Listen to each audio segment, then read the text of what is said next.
Okay, I'm back, and I got some insulation, so I'm just gonna shovel dirt wherever it's got to go to get this water line to sit nice and level so it doesn't have any kinks in it.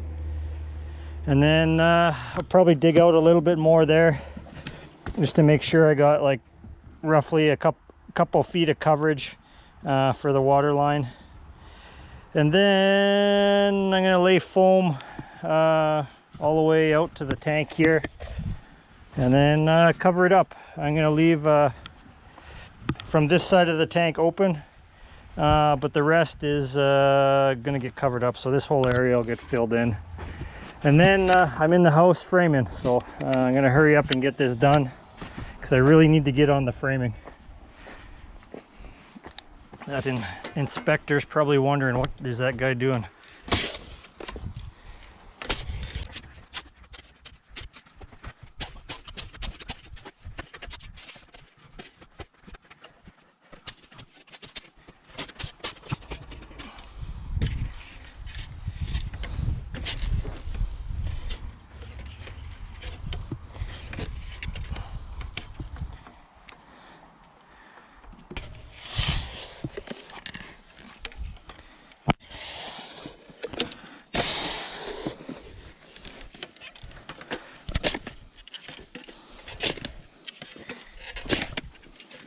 So there we go, I got the trench filled in roughly the same height as the pipe there.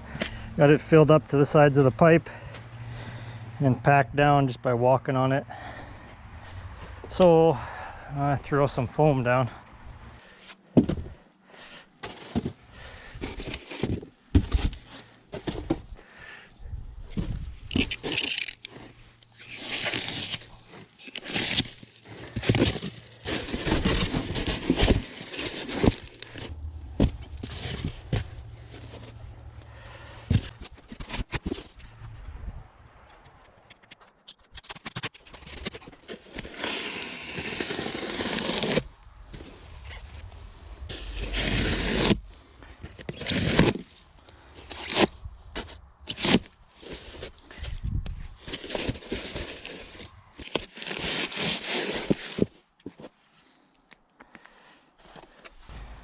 Okay, just a little bit short, so I have a few more pieces, so roughly about 4 pieces the same size should do it.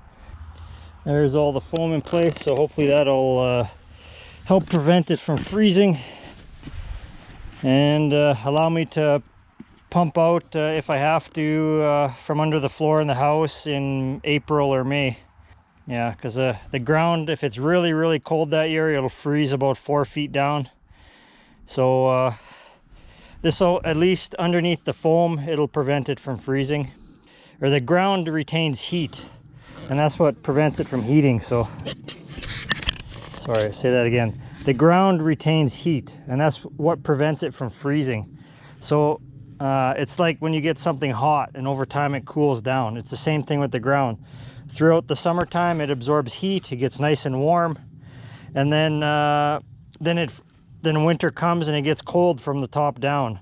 So as it's getting cold from the top down, the heat is dissipating out through the ground, and it's cooling and starting to freeze. So it just freezes lower, lower. So the colder it is, the faster the heat dissipates and the faster it freezes. So if you have a really cold winter, the ground can freeze pretty far down. But if I have a bit of foam like this, that'll keep the heat in, at least in that little area. It's best to have like a 4-foot spread, but I don't have enough foam, so I only do the 2-foot spread, and I think that'll work just fine. The heat will come up underneath the foam, and it'll stay hot underneath the foam. It won't get cold. So as long as it stays above 0 Celsius under there throughout the winter, then it's good. In the wintertime, I've dug holes in the wintertime, and you dig about 4 or 5 feet down, and steam starts coming out of the hole, and that's because it's, you know, like 10 above and it's moist, so all the steam comes out. The farther down you go, the hotter it is, supposedly. I don't know if that's true or not. Makes sense. I think it just maintains a nominal temperature. If you believe in the core of the earth being hot, and then they just kind of meet somewhere, I don't know, I think it's pressure. Like the more pressure you put on something, but that object would have had to have heat in it already. So it's like when you compress a gas, you're compressing the heat into a smaller area, so then it gets hotter. So I don't know if there's enough heat in the ground to compress it. The only way the ground would make any kind of heat is if there's friction, like from a tectonic plate, or if there's steam going through the ground or something. So I don't know if I believe that theory that the deeper you go, the hotter the ground gets. I think only if you go near a tectonic plate or somewhere where there's friction happening in the ground is where it'll get hotter the lower you go. But I think it just maintain a nominal temperature down to a certain depth until you start getting into the spots where there's, you know, like molten rock and steam from areas and stuff. So I don't think a lot of the textbooks are completely accurate, but that's just me. So anyway, I think the top 20 feet of ground retains heat anyway, and that's as far down as I've dug before, so I don't know any more past that depth. So the top 20 feet retain the heat, and I'm just trying to keep some of that heat in where the pipes are. So I'm going to cover up the foam now.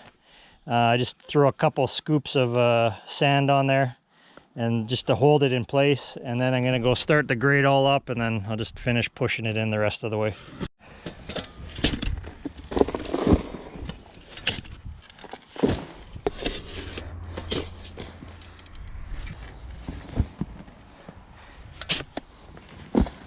The Gradle's a little bit low on oil.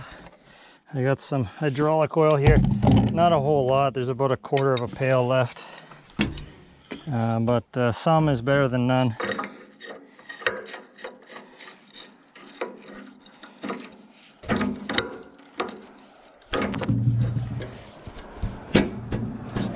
These are the filters here.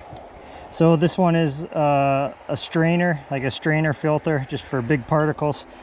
And this one is a fine filter, and I think it works on the return line. So after it goes through the hydraulics, it returns into the filter, and then you have a gauge here that tells you if it needs cleaning or not, but the gauge is broke out. The gauge is still intact in this one. It just tells you if there's a large back pressure, but they're both broken. So I check the filters every now and then. If they look like they're really plugged up, then I change them out, but they don't really plug up that often.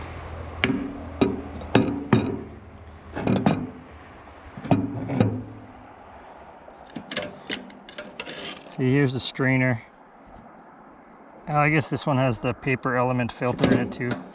And here's the hydraulic filter. Still lots of light going through it. It's not all plugged up with dirt and smut and crap. So, still good.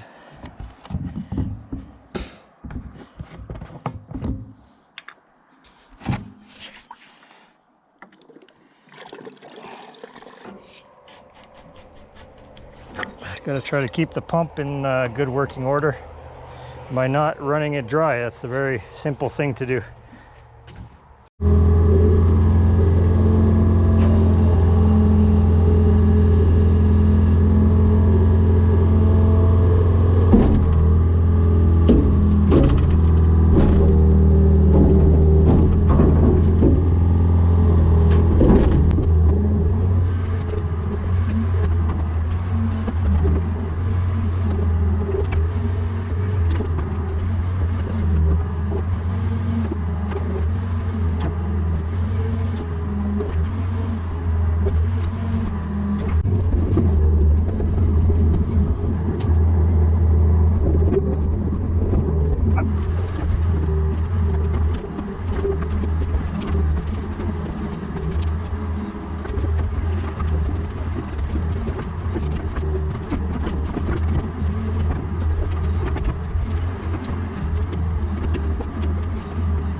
I spread some more gravel on the road where the soft spot was.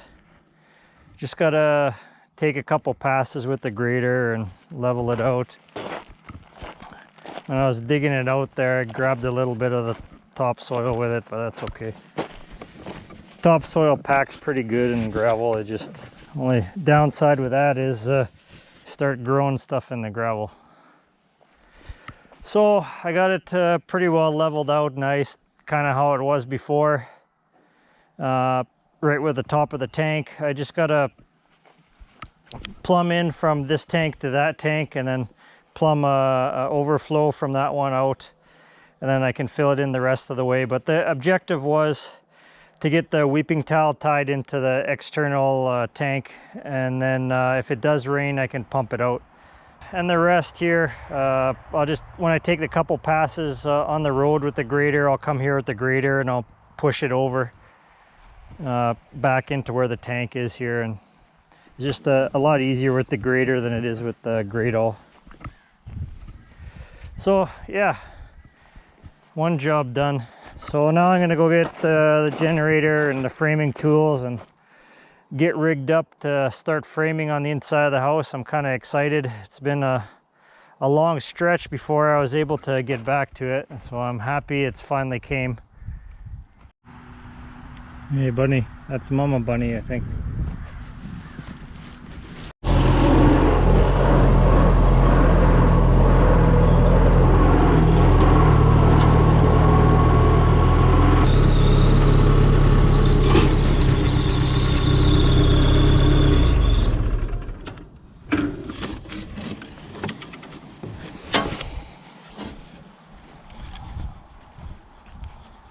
Okay, so yeah, there you go. Power cord's still there.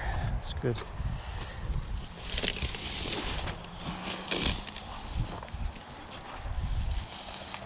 Working in the house.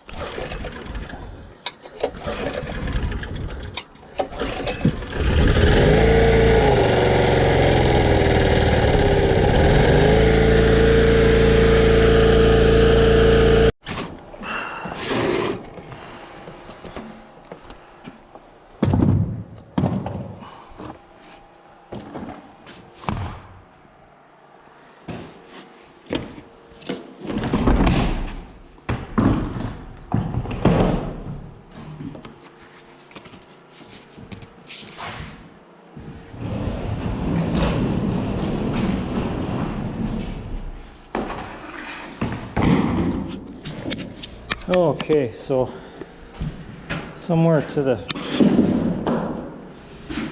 left of the window is a wall here. Okay, yeah, the line's still there. I laid this out last year. There's been quite a bit of foot traffic in here, but the lines look like they're still there. I just got to vacuum up the sawdust and make the lines a little bit darker. I think the lines in the basement have disappeared.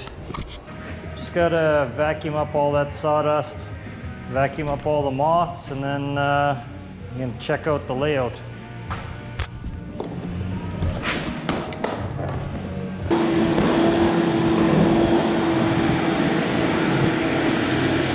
That's good. I can still see my layout marks. There's still the line there.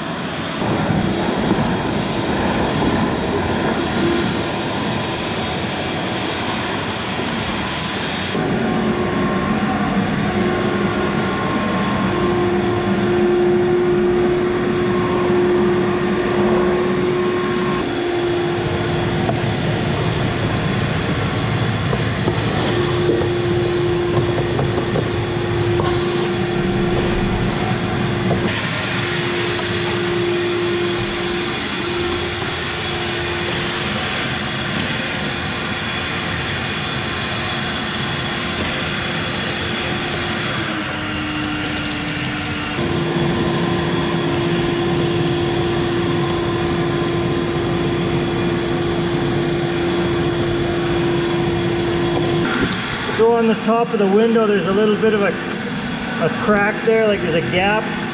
That's how you can pick the window up and take it out. And there's all kinds of moths up there. Here's credit.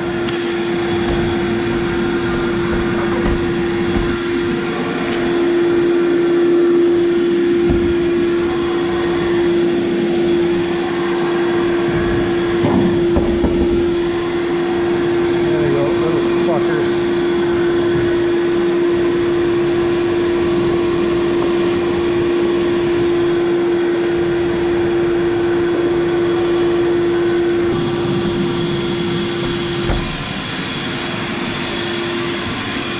Yeah, thought I got them all, but I didn't.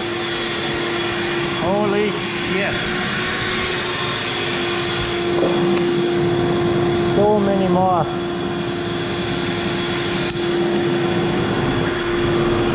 That's why you put your soffit on really fast so the moths don't crawl in up to Eve.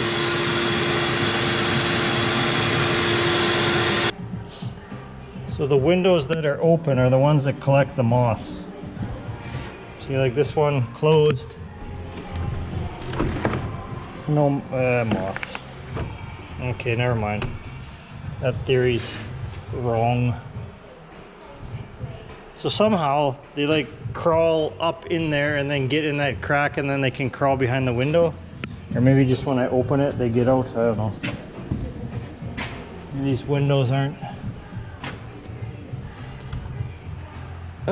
Yeah, it's got a seal that runs on there, so it seals on the side, not the top, so I guess it's okay.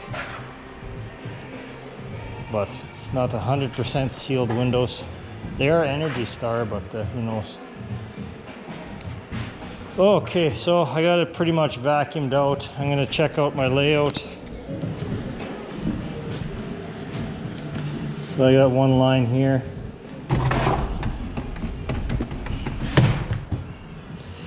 I'll start laying down studs and marking out where the doorways are. So yeah, I just got to go over my layout that I made like a year ago. Mark out the doorways. I got a doorway here marked out for the bathroom. The wife wants a barn door for the bathroom. And then I got to figure out where the doors are going here. Yeah, I think there's a door here for the main bedroom, and then there's a door here for the guest bedroom. And then full height wall here. Partial full height wall here. I might make this one a little bit bigger, like a double 3 and 5 or 6 inch. So that might move everything over.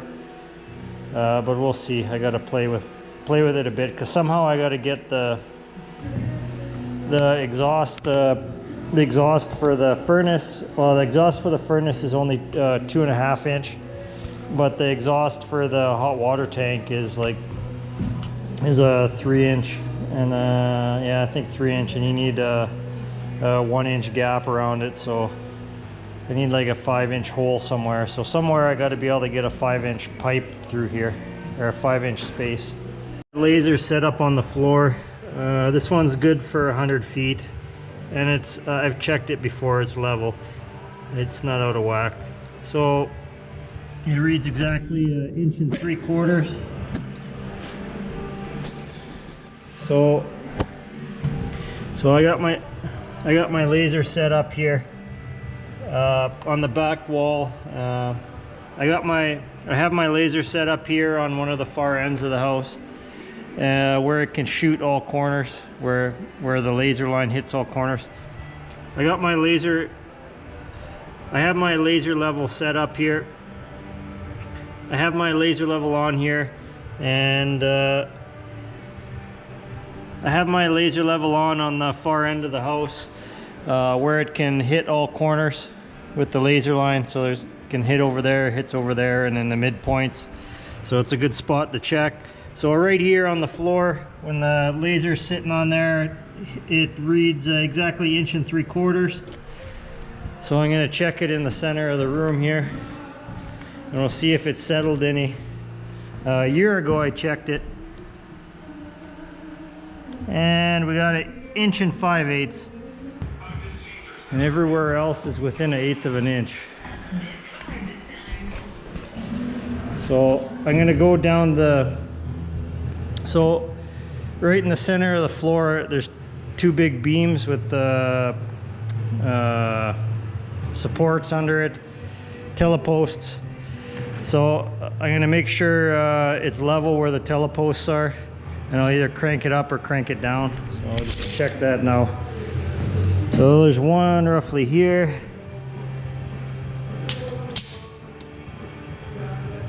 And we're a little bit high, 1/8 of an inch high, that's good.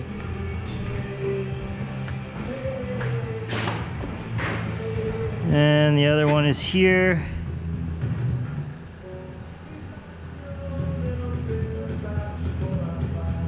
We're a little bit high again. So the teleposts are 1/8 of an inch high. That's good. So over time, with some weight on there, I expect it maybe go down 1/8 of an inch. Okay, so I'm going to the basement. Gotta measure that B vent. I don't remember how big it is. I think it's 4 inches, but I don't remember. So I gotta double check. So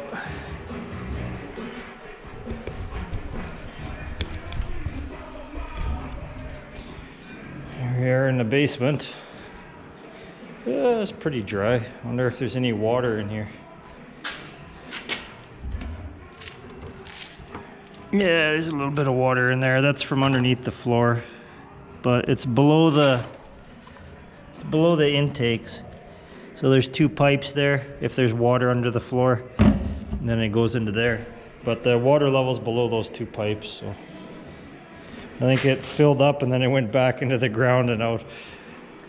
Okay, B vent. So here's a water heater. It's a propane water heater. I'm not gonna get a natural gas line put in. We're just gonna have a big propane tank. So yeah, so we're gonna have B vent. So this is B vent here. It's double walled pipe. You need a 1-inch clearance around anything that's combustible. And this is, yeah, 3 3/4. So 1 inch on either side. That'll be 5 3/4. So that's pretty good. Or sorry, 3 1/2. Yeah, so 3 1/2 big.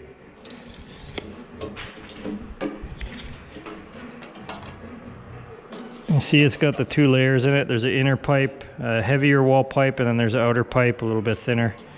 And it's just got a crease in it to keep the pipes separate. So that'll go straight up. You can go at angles and such with it, but the more angles you have with the B vent, you might need a fan. You might need a power exhaust on your water heater if it's not enough draw. You can look in the books and figure out if you need that. So I need a 6-inch wall. So 3 1/2-inch B vent will go through a 6-inch wall, and a 6-inch wood framing wall is 5 1/2 inches wide. I don't know, what do they call that? Shrink inflation? I'm sure at one time it used to be 6 inches, but now it's 5 1/2. My end wall here running right on top of the joist. So I don't want to make that wall bigger and come out into the space, because my wife wants a barn door there on the upstairs. But there is a dividing wall in between the 2 bathrooms. So there's a dividing wall about right here. So is that gonna work out good for a